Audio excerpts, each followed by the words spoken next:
मिलेगी, 10,000 नौकरी मिलेगी, तो उस वक्त की पर हम इंतजार कर लेंगे, लेकिन लगेगी तब होगा ऐसा।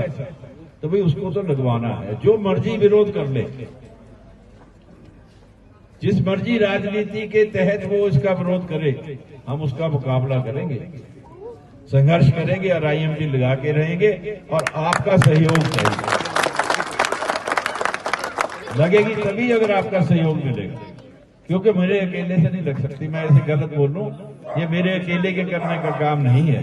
उस वक्त अगर मैं अकेला ना होता, उस वक्त लोगों ने समझ लिया होता और मेरा साथ दिया होता, तो ये प्रोजेक्ट रुक नहीं सकता था। क्योंकि दिल्ली से फिर फरमान आ गया, चिट्ठी आ गई थी दिल्ली से कि इसको कैंसिल कर दो, स्क्रैप करो। कॉलोनी से सबसे ज्यादा समर्थन मिला। और जब मेयर का चुनाव आया था तब भी आपने सबने मिलके शक्ति रानी को मेयर बनाया। तो भाई मेरा तो आपके प्रति जो कर्तव्य है बहुत बड़ा है। आज जो हम ये फंक्शन कर रहे हैं, इसमें सही कहा कि उन गरीब बच्चों के लिए जो पैदल गवर्नमेंट स्कूल में जाते हैं या साइकिल दूर है स्कूल, उनकी सुविधा के लिए। और ये भी ठीक कहा कि कई बार तो खासतौर पे लड़कियों के लिए अगर 5 किलोमीटर जाना पड़ता है तो घर वाले कहते हैं चलो क्या पढ़ाना है, रहने दो। तो उनका बराबर की जिंदगी में उनका जो हक है कि उनको पढ़ने का हक मिलना चाहिए, वो रुक जाता है, ताकि वो बच्चे का आने जाने में 2 घंटे न लगे, उनको पढ़ाई का समय मिले, उनको भी बराबर का हक मिले, वो भी पढ़ने लिखने के बाद कहीं ना कहीं अच्छी नौकरी कर सके। अब सवाल ये आता है कि 11वीं और 12वीं के बच्चे हैं, 11वीं वाले 12वीं में जाएंगे, 12वीं वाले कॉलेज में जाएंगे। कॉलेज में ग्रेजुएशन करेंगे तो 3 साल लगेंगे, पोस्ट ग्रेजुएशन करेंगे तो 5 साल लगेंगे। कोई भी कोर्स कर लें, मेडिकल कर लें, नॉन मेडिकल कर लें, तो उनको 5 वर्ष ही लगने।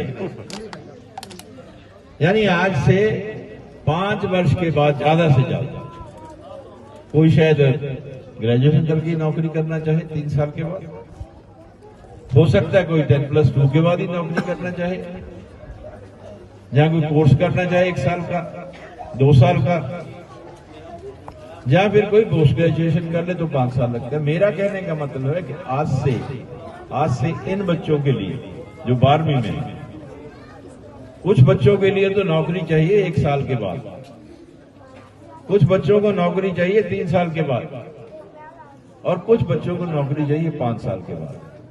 मिलेगी कहाँ, ये नहीं समझ आता। धन्यवाद करना चाहती हूँ कि आपने मुझे ये अवसर दिया अपने बीच आने का। आप तक आने का एक मकसद है, खास करके बच्चों के लिए। विनोद शर्मा जी की एक सोच, एक पहल थी कि मैं अपने बच्चों को, अपने शहर के बच्चों को, जो स्पेशली 11वीं और 12वीं के बच्चे हैं, स्कूल जाते हैं, उनको थोड़ी सुविधा मुहैया करा सकूं। आप सब स्कूल जाते हैं, आप लोग का अलग अलग माध्यम होगा, कोई ऑटो से जाता होगा, कोई पेरेंट्स छोड़ने जाते होंगे, तो सबका समय लगता है।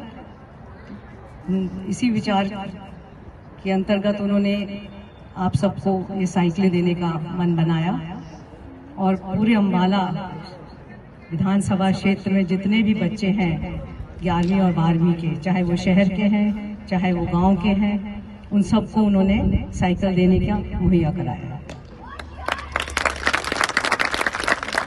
मैं इन बच्चों से बस इतना ही कहना चाहती हूँ कि विनोद शर्मा जी आप लोगों के लिए बहुत सुंदर सपने संजो के बैठे हुए हैं।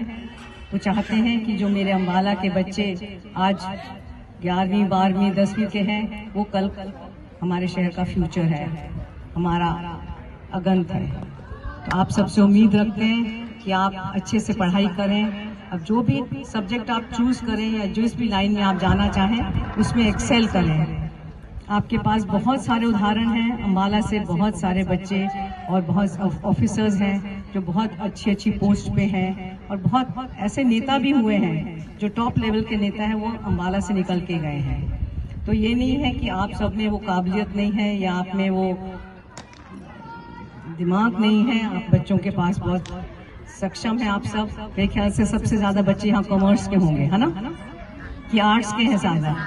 आर्ट्स, आर्ट्स में भी बहुत सारी फील्ड हैं जो आप ले सकते हैं और कामयाब हो सकते हैं, पर आपसे यही दरखास्त करना चाहती हूँ कि आजकल बच्चे सब एक ही मन बना के बैठे हैं कि 11वीं 12वीं पास करके आईलेट्स देंगे और हम बाहर जाएंगे।